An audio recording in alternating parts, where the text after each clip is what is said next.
When I walked into the bar on Friday, I almost immediately spotted Jack and approached him for one of those awkward hugs that men do. "Damn, Jack," I exclaimed. "It's been 10 years, but I recognized you right away. You haven't changed a bit." "Neither have you," he replied. "I heard you got married. It looks like family life suits you." We found a booth in a quiet corner and ordered a couple of beers. In college, we were roommates and good friends, but after graduation, we drifted apart. Jack took a job in another city while I stayed in Chicago. We had largely lost touch until I happened to learn that he had moved back here a couple of years ago to work in sales. "So, how about you?" I asked. "Why didn't you get married?" I remembered that Jack had been pretty active in the dating scene back in college. He never had trouble finding girlfriends, but he never seemed to stay with them for long. "I guess I'm not as lucky as you," he said with a smile. But when he spoke, I thought I saw a hint of pain in his eyes. I tried to lift the mood. "That's the problem with you playboys," I joked. "Once you start looking, you can't stop." The expression on his face made it clear that my joke had hit a nerve. He shook his head grimly. "Oh, I tried to find a wife, but when it came to the greatest love in the world, I was catastrophically unlucky." "Some kind of problem?" "Funny that you should ask," he said. I could tell something was really bothering him, so I settled more comfortably into the booth and said, "Why don't you tell me about it?" He signaled the waitress to bring us another round, and after she did, he began his story. It all started about a month ago. The day began crazily, as is typical in the commodities market. But around noon, my boss walked into the office with a woman. "This is Carla," he said. "She'll be working in your area. I want you to show her the ropes and help her get started." I have to say, when I looked at her, something happened to me. I've met many attractive women, but none had ever affected me the way she did. It was strange. She wasn't beautiful by model standards, and her clothes weren't particularly revealing, but something about her just knocked me off my feet. I never believed in love at first sight or the idea that there's only one woman for a man, but Carla made me feel like a teenage boy for the first time. It was astonishing and disorienting, and I felt completely helpless. I sat down next to her to discuss what she needed to know about the job. It didn't take me long to see that she was very bright and incredibly attractive. This combination has always drawn me in. As we talked, I tried not to stare at her, but I don't think I was always successful. She didn't seem bothered by it, though. She just listened attentively to everything I had to say, taking notes in her notebook. After spending some time with her, I suggested that she work independently for a bit, and then we can have lunch together, and I'll answer any questions you have, I told her. Usually I don't go on dates with colleagues from the office. It creates problems. But I already knew that with Carla, I was going to break my rule. During lunch, I hoped to learn more about her. I had already noticed the absence of a wedding ring. However, it seemed like she might have had one in the past, so I assumed she was divorced. But while we ate, I couldn't learn much more about her because she wanted to talk only about me and what I do at work. When an attractive woman constantly asks questions about you, it's hard not to feel flattered, and before I knew it, lunch was over. Even though I didn't get to know Carla better, I really enjoyed being with her. That day took a turn for the worse when Hank Malone walked in. Hank is my biggest competitor at work. We were hired at the same time, and our careers have run parallel to each other. But Hank didn't see it that way. He always bragged about his achievements and constantly had some big project that was supposedly going to earn him a hefty bonus. His arrogance wasn't limited to work. He also liked to boast about his sexual conquests, and he wasn't shy about dating people at the office. From what I could tell, he attracted the attention of several women in the office, leaving a few broken hearts in the process. So I wasn't pleased when Hank suddenly appeared and introduced himself to Carla. "If you need to know anything, just come to me," he said in his loud voice. "I'm closely connected with upper management, so if you need anything, I can arrange it." I clenched my teeth at his obvious ploy, but I couldn't say anything about how I felt without coming across as a jealous schoolboy. To make matters worse, Carla seemed to completely believe him. She warmly thanked him and promised to call. Trading commodities can be quite exhausting, and for many of us, it's a common practice to stop by a nearby pub after work to unwind before heading home. I mentioned this to Carla, and she agreed to come along. So after we closed our deals for the day, I took Carla to our favorite spot to grab a drink and introduced her to the rest of the crew. Everything was going well until Frank showed up. He pushed his way through the group, sat next to Carla, and proceeded to monopolize her attention. Even with all the noisy chatter in the pub, it was easy to hear Frank bragging about himself and his bright prospects. What's more, Carla seemed to hang on his every word. However, before she left, Carla leaned in and thanked me for making her feel welcomed on her first day at work. That made me feel a bit better. The rest of the week went similarly. Carla and I didn't have lunch together every day, but we often took coffee breaks together.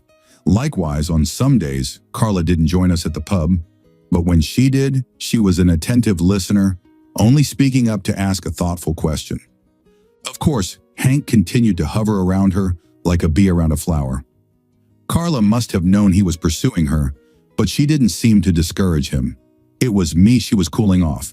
So one day we happened to visit the restroom at the same time, and he didn't miss the chance to declare his intentions regarding Carla. "She's eating out of my hand," he boasted. "Soon I'll be giving her a tour of my bedroom, if you know what I mean," he added with a smirk.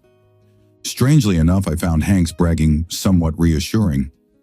The way he talked suggested that Carla hadn't succumbed to his persistent advances, which made me think I still had a chance with her. In fact, I felt that my relationship with Carla was developing, though in a strange way. For instance, she initially showed a lot of interest in me, my work, and my lifestyle, always encouraging me to talk about myself. She probably learned more about me than some of the old girlfriends I had dated for months. However, despite her interest, she seemed reserved and cautious around me, as if she couldn't let her guard down. I was going crazy trying to figure out what I had said or done to cause such a reaction. But after a while, to my great relief and delight, her attitude seemed to change significantly. She began to relax and seemed to feel much more at ease with me. I started to pick up on some of those small signals that women use when they're saying, "I'm interested, I like you." All of this would have been very encouraging if it weren't for the fact that she continued to pay too much attention to Hank. I couldn't understand it. We would just have a great little conversation, and then, when Hank showed up, she would drop everything to listen to him. Of course, Hank never missed an opportunity to rub it in my face, telling me how much time Carla was spending with him. "Admit it, buddy, you might be her friend, but the pleasure she gets is from me. I'm going to get under her skirt in no time. Just wait and see," he bragged. I didn't believe him, but I couldn't deny that Carla seemed to be dividing her time between the two of us. I'm not naive when it comes to women. I know how to make them laugh, how to flatter them without being obvious, how to flirt without being rude, and generally how to interact with them in a way that keeps their interest. I'll admit that I used all my tricks on Carla to get her attention. In the past, when I did this, it was a kind of game for me, but with Carla, it was deadly serious. I didn't care about winning or losing before, but now it felt like a matter of life and death, and I was desperate to keep this relationship alive. What made things even more confusing was that all the usual signals I was getting from her indicated that my efforts were working, that she was responding positively to my romantic advances. But she still wasn't giving Hank the cold shoulder.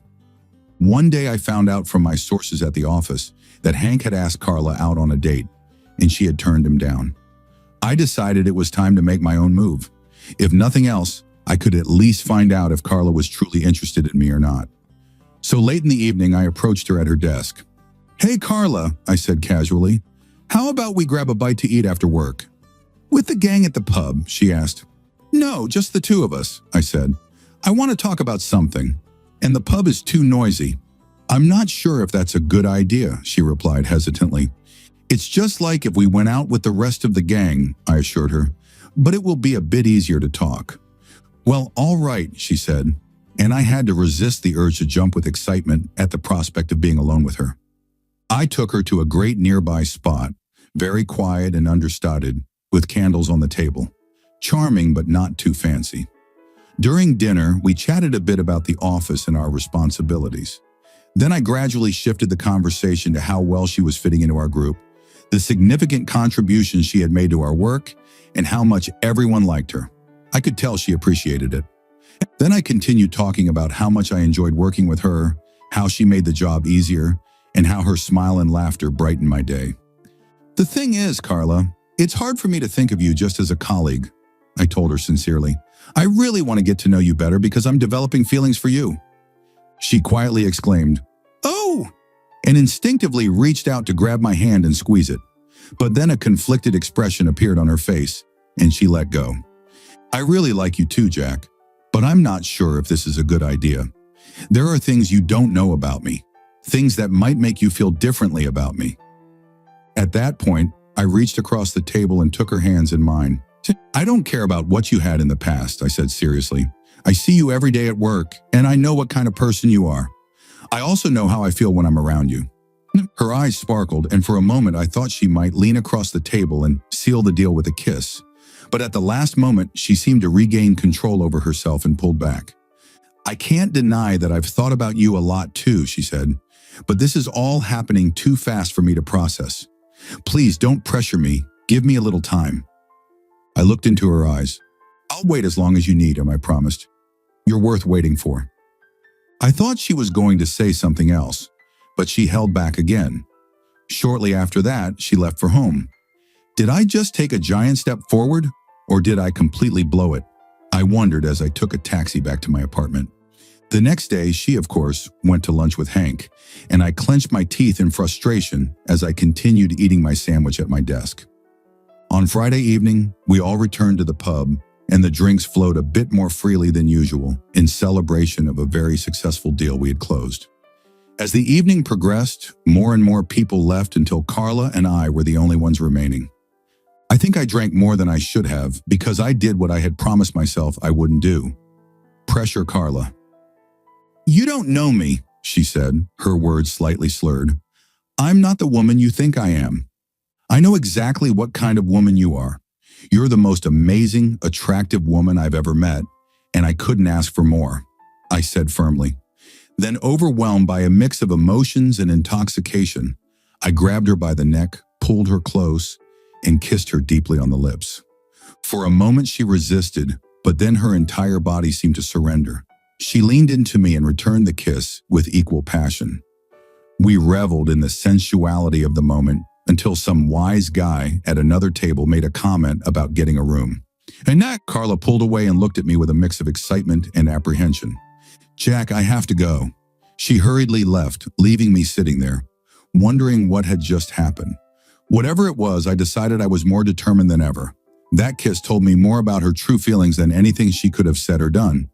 The following week, I gave her space, hardly speaking to her. A few times I caught her glancing at me, but I acted as if I didn't notice. Let her feel what it's like to be uncertain about what's happening, I thought. I decided I would make my move on Thursday, and she made it easier for me. After lunch, she approached me, and it was clear that she wasn't the confident, self-assured woman I was used to. Jack, about what happened last Friday, I'm sorry if I...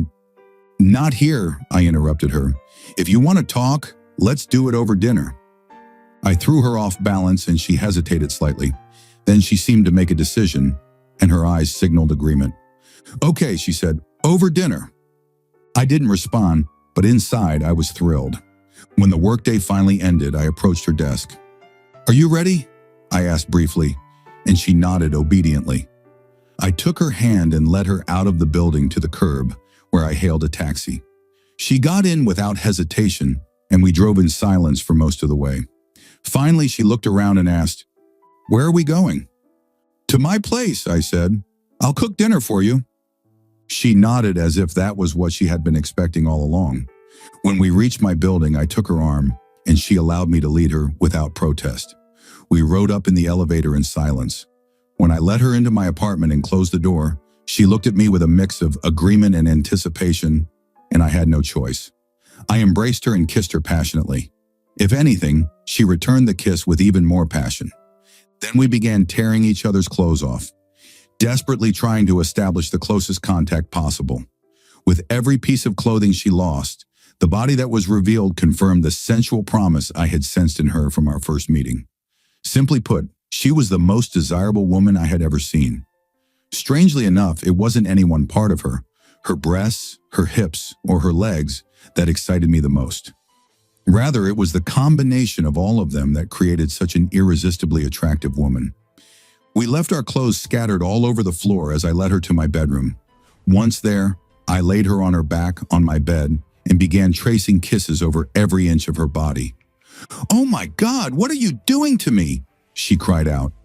When I didn't stop, her hands gripped the bedspread as if her life depended on it, while her body arched as if in prayer.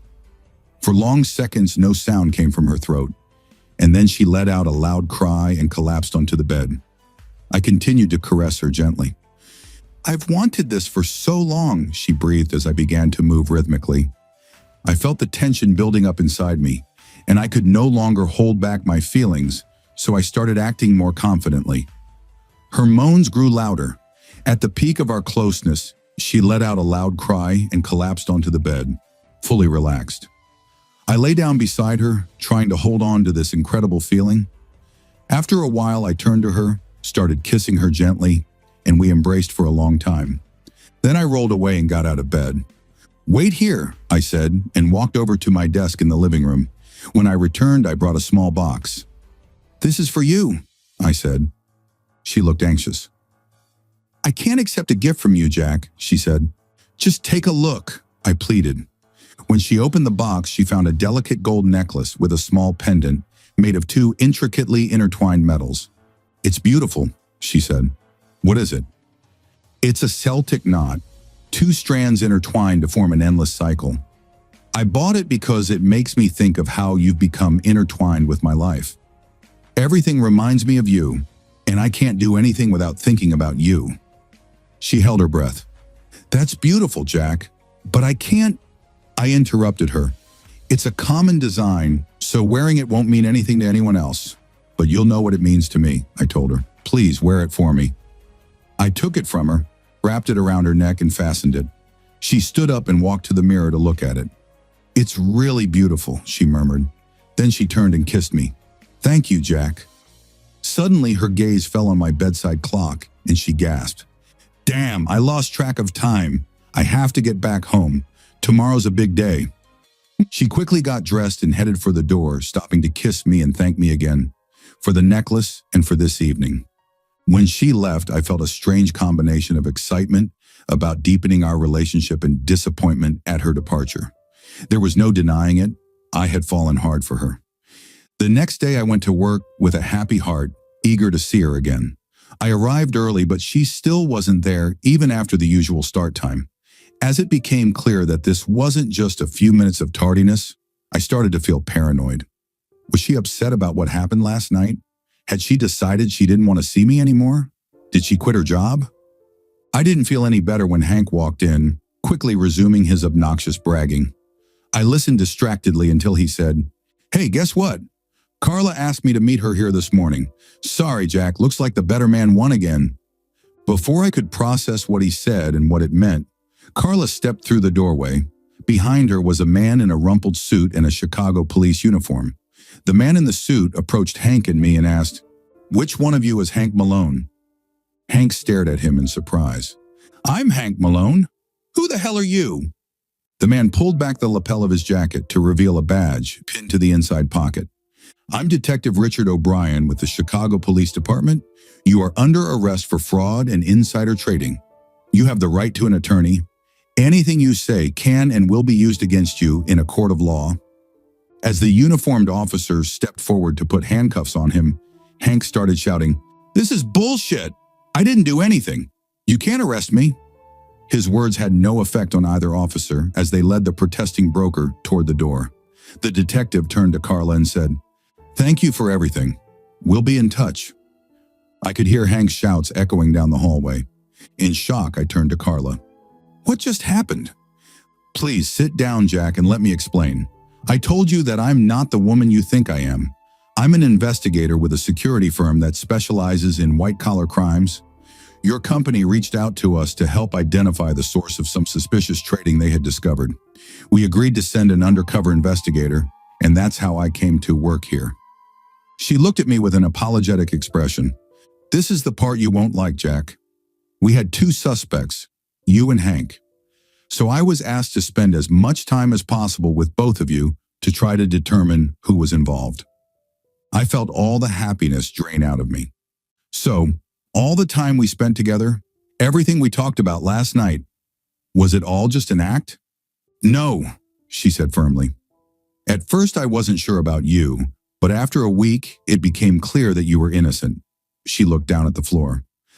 At that point, I should have focused all my attention on Hank, but I found that I genuinely liked you and didn't want to stop spending time with you. Besides, it was obvious how you felt about me, and I don't think any woman alive wouldn't enjoy being desired. You were sweet, fun, and sexy, and I didn't want to lose that. She lowered her head. Anyway, the point is, I lied to you. I let you think I was one thing when I was really something entirely different. I wouldn't blame you if you hated me. They say hope, once dashed to the ground, can rise again, and I felt it growing inside me. But do you have feelings for me? I asked. Did you feel the same way I did? She nodded. Then none of this mattered, I exclaimed. I don't care if you're a cop or a commodities trader or anything else. I just want to be with you. Now that your investigation is over, there's no need to pretend anymore. There's nothing left to keep us apart. With those words, I moved closer and kissed her deeply, and she kissed me back, clinging to me with the same passion. But after we broke free from the embrace, she still couldn't look at me. There's something else, she said almost in a whisper. I'm married. I have a husband and a home in the suburbs. I staggered, feeling as if the wind had been knocked out of me. Now her face was tense. I have feelings for you, Jack, and I'd be lying if I said that last night wasn't wonderful, but I still love my husband, and I can't just leave him. I have to go back and work on our marriage, try to rekindle the feelings I once had for him. I simply must, Jack. She stood up. I'm very sorry, Jack, for everything. The best thing you can do is forget about me and find someone you can love, and more importantly, trust. I'm not that woman. At least I tried to warn you. She walked to the door but then turned back with a look of shame on her face. My name isn't even Carla, she said, and then she left. Jack finished his beer and set the mug down on the table. That's why I said I had the greatest love in the world. I was stunned.